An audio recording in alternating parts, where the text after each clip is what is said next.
மாண்புமிகு உறுப்பினர் திரு மு தமிமுன் அன்சாரி அவர்கள்.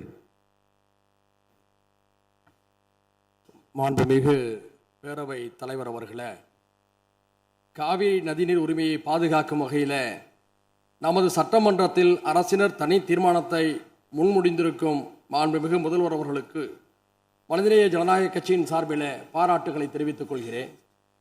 அரசியல் அணுகுமுறைகள், கருத்து வேறுபாடுகள் இவற்றையெல்லாம் கடந்து காவிரி உரிமைக்காக இந்த அவையில் இருக்கக்கூடிய நாம் எல்லோரும் ஒரே அணியிலே இருக்கின்றோம் என்ற உணர்வை வெளிப்படுத்தக்கூடிய கடமை இப்பொழுது இருக்கிறது.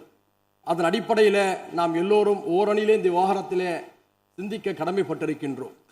இந்த உலகம் என்பது 71% நீராலும் 29% நிலத்தாலும் சூழப்பட்டிருக்கிறது. ஆனால் உலகம் எங்கும் தண்ணீருக்கான போராட்டங்கள் கடந்த அரை நூற்றாண்டு காலமாக வலுப்பெற்று வருவதை நாம் பார்க்கின்றோம்.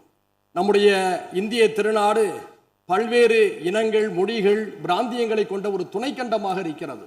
இந்த நாட்டிலே நதிநீர் பிரச்சனைகள் எழுகின்ற பொழுதெல்லாம் ஒன்றிய அரசு தலையிட்டு நீதமான முறையிலே தீர்ப்பை வழங்க வேண்டும் என்று நாட்டு மக்கள் எதிர்பார்க்கிறார்கள். ஏனென்று சொன்னால், ஒரே நாட்டிலே வாழக்கூடிய ஒரே நாடாளுமன்ற தத்துவத்தை ஏற்றுக்கொண்ட நமக்கு மத்தியிலே நதிநீர் பிரச்சனையின் காரணமாக பிளவு ஏற்பட்டுவிடக் கூடாது என்ற அச்ச உணர்வு ஜனநாயக சக்திகள் எல்லோருக்குமே இருக்கிறது. உலகம் முழுக்க பல்வேறு நாடுகளை கடந்து ஒரே நதி பயணிப்பதை பார்க்கின்றோம். உதாரணத்திற்கு வட ஆப்பிரிக்காவை செழுமைப்படுத்திக் கொண்டிருக்கக்கூடிய நைல் நதி எடுத்துக்கொண்டால் 11 நாடுகளை கடந்து செல்கிறது. எகிப்து, சூடான், உகாண்டா, எதியோப்பியா உள்ளிட்ட நாடுகள் பயன்பெறுகின்றன. அந்த 11 நாடுகளை கடந்து செல்லக்கூடிய அந்த நைல் நதிக்கு மத்தியில பிரச்சனைகள் ஏற்பட்டால் அதை தீர்ப்பதற்காக நைல் பேசின் இனிஷியேட்டிவ் என்ற ஒரு அமைப்பு, நிர்வாக அமைப்பு செயல்பட்டு கொண்டிருக்கிறது. பல்வேறு நாடுகளுக்கு மத்தியிலே ஒரு நதி பாய்கின்ற போது அதை தீர்ப்பதற்கு ஒரு கூட்டுக்குழு ஏற்படுத்தப்பட்டு ஒரு ஒருமைப்பாடு நிலைநிறுத்தப்படுகிறது என்று சொன்னால், ஒரே நாட்டிலே பாயக்கூடிய நதிகளுக்கு மத்தியிலே பிரச்சனை ஏற்படுகின்ற போது ஒன்றிய அரசும் அதை சார்ந்தவர்களும் நீதமான ஒரு தீர்ப்பை வழங்க வேண்டும் என்றுதான் நாம் எதிர்பார்க்கின்றோம். அந்த அடிப்படையில் இதே மாமன்றத்தில் 6/12/2018 அன்றைய அரசு இதே போன்ற ஒரு தீர்மானத்தை மேகதாதுவுக்காக கொண்டு வந்த போது நானும் அதை ஆதரித்து பேசினேன். இப்போதும் அதே பிரச்சனை எழுந்திருக்கிறது. இந்த பிரச்சனை என்பது 4 மாநிலம் தொடர்புடையது என்பதை மறந்துவிடக் கூடாது. கர்நாடகா, கேரளா, தமிழ்நாடு, புதுச்சேரி என்று 4 மாநில மக்களும் இதிலே பயனடைகிறார்கள். இந்த நேரத்தில் கர்நாடக அரசுடைய புதிய முதல்வராக இருக்கக்கூடிய சிவகுமார் அவர்கள் சமீபத்தில் ஒன்றிய நீர்வளத்துறை அமைச்சர் பாட்டீல் அவர்களை சந்தித்து காவிரியின் குறுக்கே மேகதாதுவிலே அணை கட்ட வேண்டும் என்று கூறியிருக்கிறார். இது உச்ச நீதிமன்றம் வழங்கிய தீர்ப்புக்கு எதிரானது. காவிரி மேலாண்மை ஆணையம் இதை நிராகரித்திருக்கிறது என்ற உண்மையை நாம் உணர்ந்து கொள்ள வேண்டும். அவர்களுக்கும் உணர்த்த நாம் கடமைப்பட்டிருக்கின்றோம். இந்த நேரத்தில் நாம் வைக்கக்கூடிய கோரிக்கை என்னவென்று சொன்னால், காவிரி மேலாண்மை ஆணையத்துடைய ஒப்புதலின்றி காவிரியின் குறுக்கே எந்த நடவடிக்கையும் எடுக்கக்கூடாது என்று தெளிவாக கூறப்பட்டிருக்கிறது. உச்ச நீதிமன்றத்துடைய வழிகாட்டலோடு அமைக்கப்பட்ட அதிகாரப்பூர்வமான அமைப்பு தான் காவிரி மேலாண்மை ஆணையம். அதற்கு எதிராக கர்நாடக அரசு செயல்படுகின்ற பொழுது தமிழ்நாடு அரசின் சார்பில் உச்ச நீதிமன்ற அவமதிப்பு வழக்கை நாம் தொடுக்க கடமைப்பட்டிருக்கிறோம் என்பதையும் இந்த நேரத்தில் சுட்டி காட்டுகிறேன். அது மட்டுமல்ல, காவிரியுடைய உரிமையை நாம் பேசுகின்ற பொழுது ஒரு மாற்று திட்டத்தை முன்வைக்கின்றோம். மேகதாது என்பது கிருஷ்ணராஜசாகர் அணையிலிருந்து 1000 அடி பள்ளத்தில் இருக்கிறது.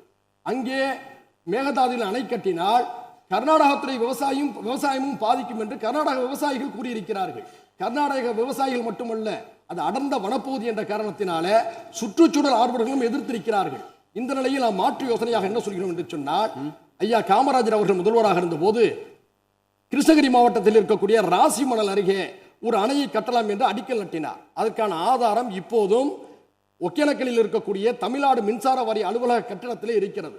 அங்கே அணை கட்டுகின்ற பொழுது 2 மாநில மக்களும் சர்ச்சையின்றி அந்த நீரை பகிர்ந்து கொள்ளலாம். ஏனென்று சொன்னால், அந்த இடதுபுறம் தமிழ்நாட்டில் இருக்கிறது, அந்த அணையுடைய வலதுபுறம் கர்நாடகாவில் இருக்கிறது. 2 மாநில விவசாயிகளும் அவரவர் விருப்பத்துக்கேற்ப நீரை பகிர்ந்து கொள்ளக்கூடிய ஒரு வாய்ப்பை அன்றைய தினம் உணர்ந்த காரணத்தினால்தான் ஐயா காமராஜர் அவர்கள் அதற்கான அடிக்கலை நட்டினார்.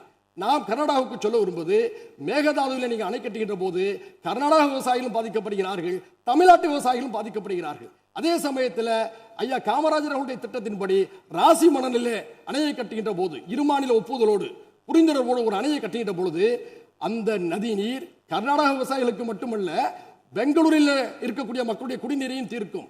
தமிழ்நாட்டில் தஞ்சை சமவெளி விவசாயிகளுக்கு மட்டுமல்ல, ராமநாதபுரம் தொடங்கி சென்னை வீராணம் குடிநீர் வரை பயன்படுத்தக்கூடிய நம் எல்லோருக்கும் பயனளிப்பதாக இருக்கும். எனவே இரு மாநில மக்களும் நலன் தரக்கூடிய அந்த திட்டத்தை பரிசீலிக்கலாமே தவிர மேகதாதுவில் அணை கட்டக்கூடிய முயற்சி என்பது உச்சநீதிமன்றத்துடைய தீர்ப்புக்கு எதிரானது என்ற அடிப்படையில் இந்த முதல்வர் அவர்கள் முன்மொழிந்திருக்கக்கூடிய இந்த தீர்மானத்தை மனிதநேய ஜனநாயக கட்சியின் சார்பில் வழிமுடிந்து அமர்கிறேன். நன்றி.